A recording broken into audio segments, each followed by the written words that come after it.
Yeah. You're taking an animal, putting it on two separate islands, letting them evolve independently. There's no reason to believe China won't invent their own version of. Welcome to Telltales. I'm Mike Nicoletti. Every week, along with my co-hosts Jason Wallace and Hunt Lawrence, we bring you the cash flow memo. Get it at telltales.us. For the next 30 minutes, we're going to dive deep into energy, technology, and healthcare.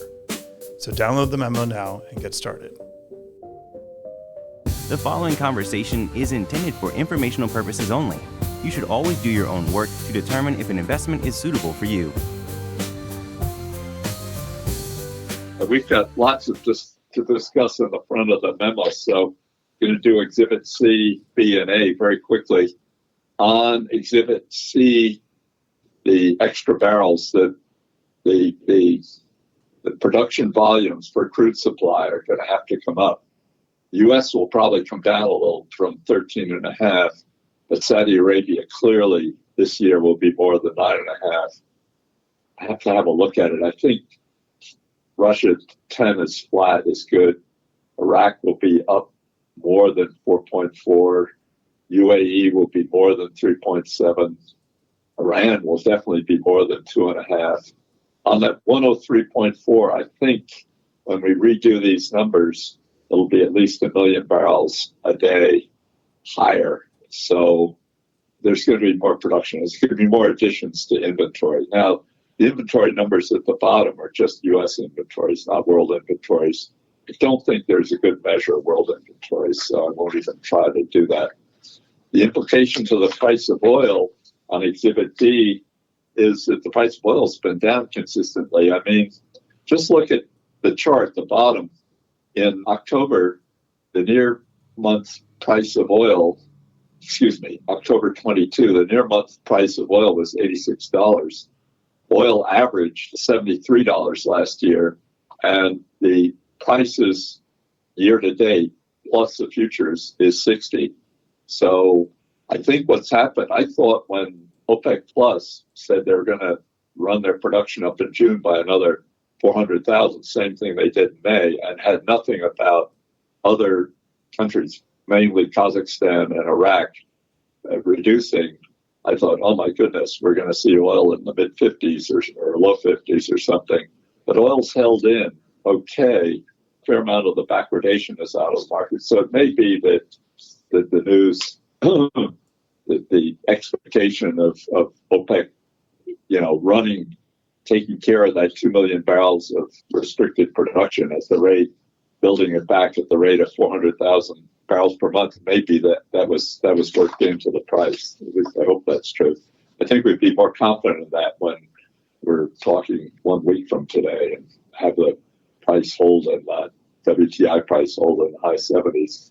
Exhibit A, we now have a budget proposed by the Trump administration, and it's very disappointing. It's about $100 billion or a little more than $100 billion in defense. I was hoping if the goal is to reduce spending away from interest this year, this fiscal year of $6 trillion, I was hoping that something would come off the defense budget, not that it would go up. They do have about $150 billion of spending, which I think is more in that all other category, and that would make sense. I mean, that this year is $1.3 trillion. COVID, that was $908 billion. Taking $150 billion out of that ought to be possible.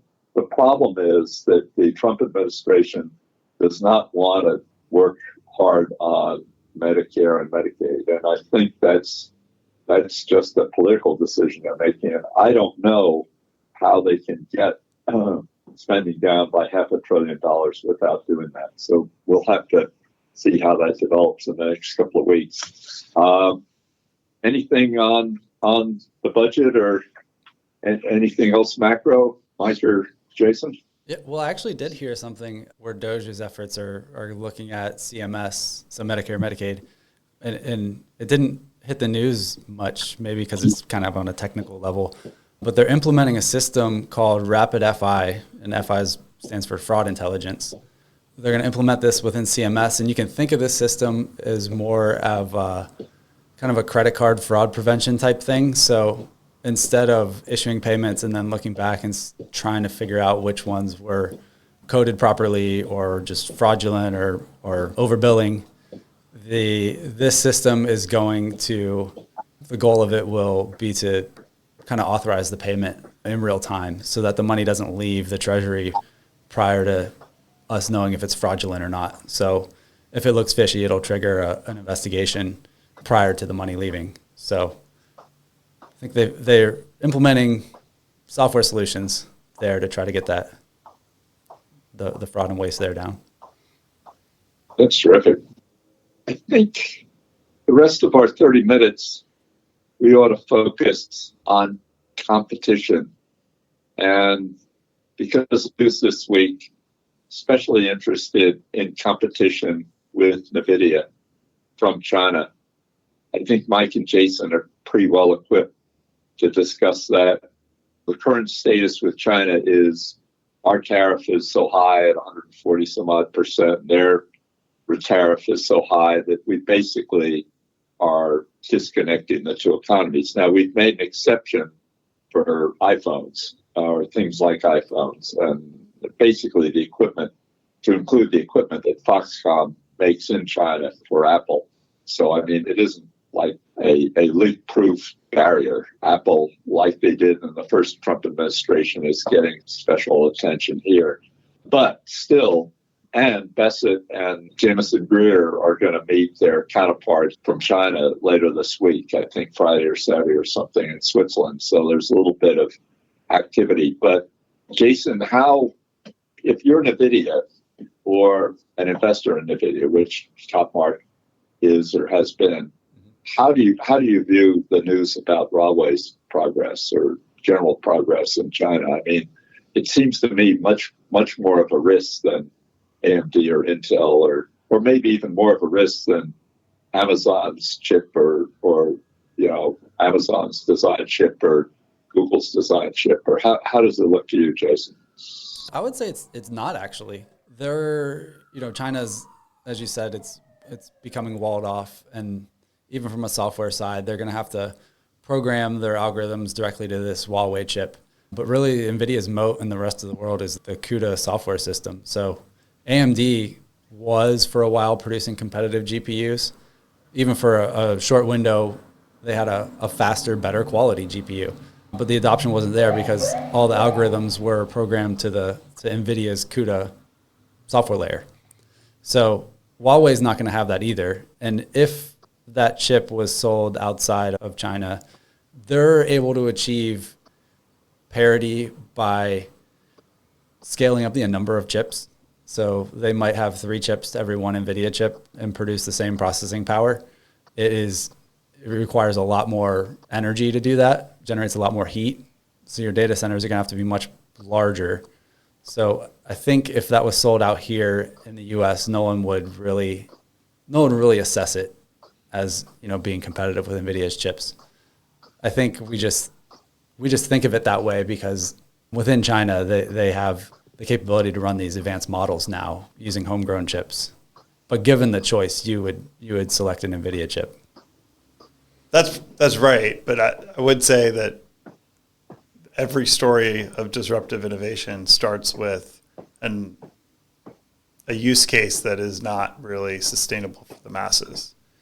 And we are giving China and by nature Huawei a really big opportunity to have something independent of what we're producing here in the West.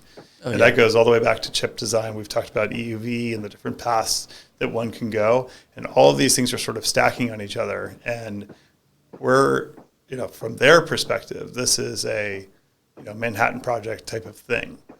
And I would not be surprised if they have some really compelling stuff in the future. And what does that mean for NVIDIA? I mean, in one sense, okay, you're lopping off a big chunk of the total addressable market. So that's not great. They're supply constrained, so it's probably not going to be that impactful. The bigger problems arise, 10, 20 years out. Does NVIDIA continue to innovate well ahead, or do they go down a different path that ends up being better? And, we'll just have to watch that. Yeah. You're taking an animal, putting on 2 separate islands, letting them evolve independently. there's no reason to believe China won't invent their own version of CUDA, and then it could evolve to a state where it's better optimized for particular tasks. And the hardware that they eventually create that we don't, that we might be completely separate from. So, Right. yeah, this is a great trade policy, in my opinion. Yeah. The article said that Huawei had a kind of a sister company who was trying to replicate the ASML equipment to actually make the chips, and that they were making them there. Presumably, they'd be allowed, maybe the U.S. would have some way to intervene, but I mean, if Huawei designed a chip, presumably Taiwan Semiconductor or Samsung could make it for them. But they seemed intent on making their own equipment to replicate ASML and other equipment suppliers, and also to make the chips in China in the same general area where all of Huawei's activities. I know that China, I think I've got the right statistics, used to graduate 1 million engineers a year. Now they graduate 12, and it increased so quickly that they wound up with really well-trained engineers, well-educated engineers.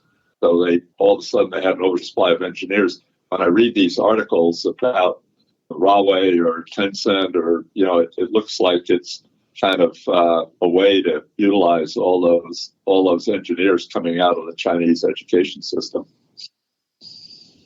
Yeah, there's no question, and many of those engineers are educated here in the U.S. So there's no shortage of engineering talent and STEM talent in China now.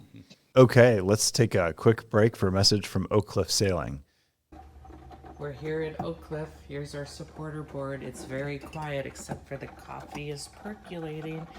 Craft Services is set up. Something new for us. Dana's doing the catering. The sail loft will soon be transformed into a movie set. And last night, the Oakcliff elves, mostly Ethan, pimped out these rides. The high foil's going in as a high-speed chase, and the protector that Paul Cheeks is letting us use is going to go in as the shuttle boat. And before we know it, there will be Hollywood at Oakcliff.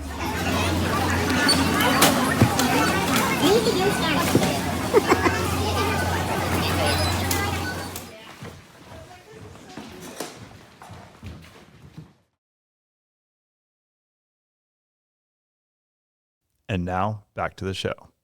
As long as we're on China, Jason and Mike, how does Tesla fare in China versus BYD? Or will the Tesla product still have a kind of an ability to charge more for being a premium product as compared to the BYD cars in China, or will it result in lower margins for Tesla in China?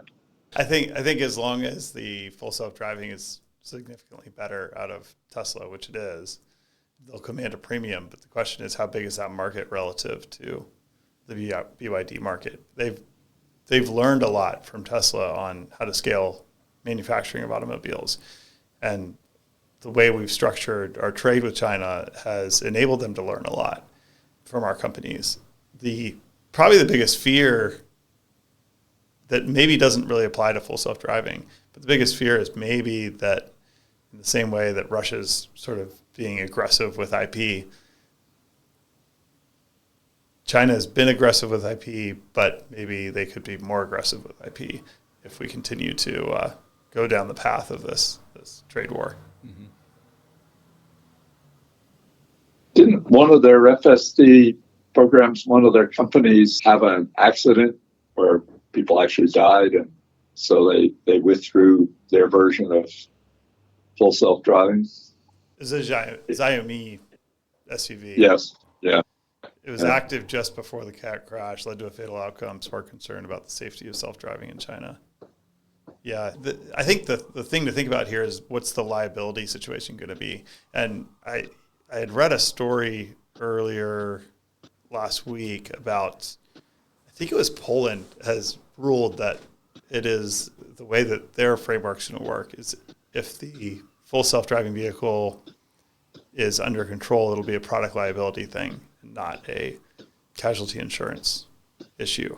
And they sort of defined it as if the self-driving is asking you to take over, then it's your responsibility at that point. Yeah. Kind of lines up with what Geico management was saying at Berkshire. Yeah, exactly. Right. Both Mike and Jason were in Omaha. We still have a fair chunk of time left. Anything to add? Obviously, a very different Berkshire Hathaway meeting, because after 4 hours, Warren Buffett said he was firing as CEO. But anything else noteworthy from the couple of days in Omaha? Well, I'd say on the general meeting in general, much of his message in the meeting has sort of been missed because of the news around him retiring from the CEO role and having Abel take over. 15 times during the meeting, he mentioned currency and currency devaluation as being his largest concern. Now, he's got $348 billion in U.S. Treasury, so he better be pretty concerned about that. But he's made a point that we've talked about. The whole reason we talk about Exhibit A so frequently is if the government can't figure out how to get its fiscal house in order, currency devaluation is a significant risk. Yeah. And there were a lot of questions on what they're going to do with that $350 billion. I have maybe a more out there theory reading between the lines, but Warren said several times that Berkshire is in the enviable position to be able to help out the United States if the time came with this very large 5% of the Treasury, right? And then he mentioned several other times that healthcare spending in the U.S. is just unsustainable. The system's going to go bankrupt. Something's going to fail. So, reading between the lines, even before we got out there, Mike and I were wondering, why he hasn't made more moves in healthcare other than that partnership with JP Morgan and Amazon that ultimately failed. But maybe they're sitting on this cash and in a position to help the United States if there's some sort of failure in the U.S. healthcare system. Maybe that's the way he will go about solving it, because clearly it was a concern and maybe a passion project for him with those other two companies. The other side that I've heard people talk about is is building up the grid, the electricity grid. So they seem to be focused on some pretty big things. They think they're going to have ample opportunity to deploy it, but it seems like that will be in Greg's hands. Right. First quarter sweepstakes, it was basically Microsoft and Meta, right, did better than the others. That's right. And big news out of Meta was they actually increased their CapEx spend plan, which everyone was afraid that we would start hearing about cuts to them. Right. What will Meta do now to monetize, its Llama project, do you think? I mean, it's not likely that they're going to go to a subscription model like OpenAI, will they? Or no, they're going to start utilizing large language models in advertising recommendations. So the recommender systems are currently not large language model, transformer model based, but they have now, and they talked about this in the call, they have successfully implemented them and they are significantly more effective. So they'll be rolling that out broadly. Jason, do you think Google or Alphabet is still playing defense? They got to play defense everywhere, right? A kind of 1-2 punch that came out of a Department of Justice hearing this morning was an Apple executive let slide two facts. One was, for the first time in 20 years, they saw search traffic down month over month for April. And then outside of that, they're discussing, the $20 billion arrangement they have to make Google default search. And he said that Apple's actively investigating using an AI search product in place of Google. Google has a real danger spot if AI search does supplant traditional search, in particular when you have an intent to buy. There's no guarantee that they win the 96% market share that they have today. And one theory is, we're still very early stages with AI and agents and that. But you could see a future where everyone has an AI agent that's kind of their personal shopper, and it guides them through products and, you know, recommends what their tastes, you know, it recommends products based on their individual tastes and maybe trends and that kind of thing. And you could see where advertising comes in big there. So could be a future there. Mm-hmm. We're down to about 7 or 8 minutes. We get criticized, or I get criticized if we don't cover healthcare. Any news there, Jason? Quite a bit. Maybe I'll kind of rattle through. IQVIA released a report that drug spending last year was up 11.5%, which is quite a large amount, but mostly driven by you know, the Ozempic and Wegovy and those kind of drugs, which are very expensive.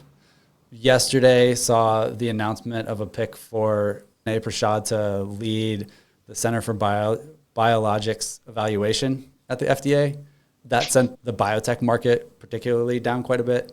I think it's kind of an overreaction. He has a lot of contradictory opinions on policy and science that a lot of the other appointments in the FDA have. So I think the market reacts when a new appointment's announced as like that's the sole decision maker, and that's just not going to be the case. Some examples are some of the picks are outspoken against gene therapies. They're outspoken against accelerated approvals, as Vinay is. But then you have Kennedy and McCary saying they want to greatly accelerate approval processes. So, you know, it's a balance. One thing that there is a big concern out of this pick specifically is he's a critic of CAR T therapy, and he, you know, by leading the biologics evaluation unit, he's the one that's going to make decisions there. So if your investment's in a company doing research for CAR T therapies, that's a huge concern. We spoke about the Doge efforts at CMS with their fraud intelligence tool. Another thing, RFK Jr. said that he's proposing that the NIH takes 20% of their annual budget and allocates that towards running studies that will attempt to replicate the science that the industry has conducted. So kind of a check and balance on industry running their own studies. Are the sponsors of those studies really impartial? Are the companies they hire really impartial? I don't think it's a big problem, but also in, I don't know, maybe every other branch of science, definitely, absolutely in physics, you can't say that a result was accurate unless it's reproducible. So maybe not a bad thing. I don't know. We'll see. Maybe it's a big waste of money, but I don't think it's necessarily a bad thing. Right. Vertex Pharma is still making progress with their pain medication.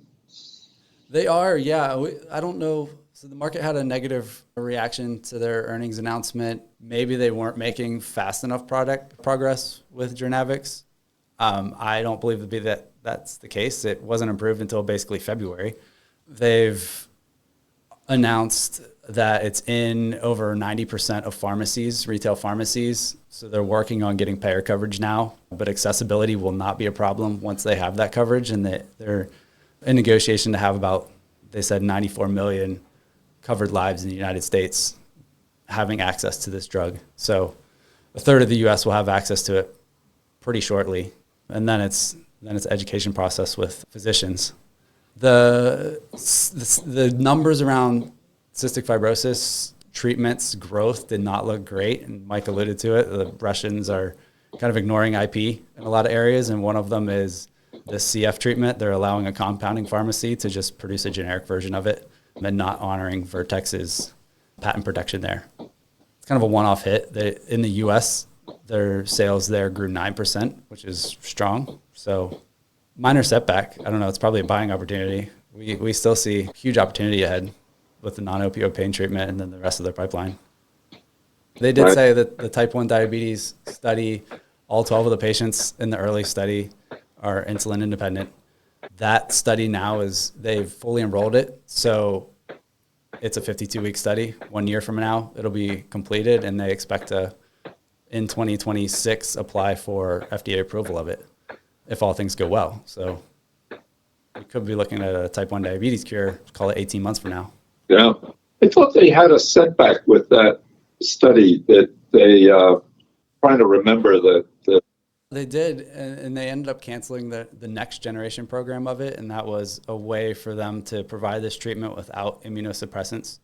So as it is now, yeah, the patients to receive this treatment have to be on immunosuppressants, and they think the market for that's about 60,000 people. Right. Lantheus is making progress right along with their pipeline. Well, they ended a program in their pipeline as well. So it was PNT 2002, and that was the prostate cancer treatment. So not the diagnostic, but the treatment. It had a big move down. We didn't believe that much of Lantheus's pricing was dependent on approval of this program. We had it at a very low percentage of being approved in our models. So other than that, and it's a big negative reaction based on that, canceling that program, business is kind of progressing. There's kind of a lot of good news to take out of it. You know, they won't have a prostate cancer treatment, but the competitor treatment from Novartis, which is called Pluvicto, did receive expanded approval. So now that can be used in a pre-chemotherapy setting for the patients. And in order to receive that treatment, you have to have a pilot, not necessarily pilot verified, but they're a market leader. You have to have a PSMA PET scan. So it definitely expands the market for their pilot verified product. It's one of those counterintuitive things about Lantheus that is sort of missed, is that even if their competitor does well, they do well too. Yeah. Yeah, it's like 10 times cash flow right now. And they also announced that their tau protein diagnostic for Alzheimer's, imaging the progress and advancement of Alzheimer's disease, reached its pivotal study endpoints, met the study goals, and next quarter they're going to be applying for FDA approval of that diagnostic, which is already kind of widely used in research. So the research community believes it works. And I think it'll be the first to market if approved. Right. And Harrow, I know you guys like the CEO of Harrow and think he's going to be able to expand market share and whatnot. How does that look 4 months into the year? The anecdotal comments from ophthalmologists are saying that their VEVI drug is best in class for dry eye disease. And that's a huge market. So they're actually going to report their quarterly earnings tomorrow. So we'll be able to give a better update next week. Right. The Lilly medicine, which otherwise had been the weight loss medicine, had been delivered by injection. Now I think I remember that they had a trial going on with taking pills, and that was successful. And the thinking was that it'd be much easier to use, much more attractive if it was taking pills rather than getting injected with a needle. Is that a fair summary of Lilly's status? That's correct, yeah. And Novo Nordisk as well has an oral treatment too. And both of them, I believe, are daily tablets that you take rather than a weekly injection. So potentially, as an individual, if you want to play with your dosing, which I can't recommend, but it'll be easier to do that, I think. So there's been some people doing experiments on themselves around microdosing of GLP-1 drugs, and particularly athletes are trying this. So with interesting results. Yeah. Good. Well, everyone be well and stay healthy, and we'll be here exactly 7 days from now. Take care, everyone. Bye-bye. The views expressed on this podcast are the hosts alone and do not constitute an offer to sell or a recommendation to purchase or a solicitation of an offer to buy any security nor a recommendation for any investment product or service. While certain information contained herein has been obtained from sources believed to be reliable, neither the hosts nor any of their employers or their affiliates have independently verified this information, and its accuracy and completeness cannot be guaranteed. Accordingly, no representation or warranty, expressed or implied, is made as to, and no reliance should be placed on, the fairness, accuracy, timeliness, or completeness of this information. The hosts and all employers and their affiliated persons assume no liability for this information and no obligation to update the information or analysis contained herein in the future, and may or may not hold positions in the securities mentioned.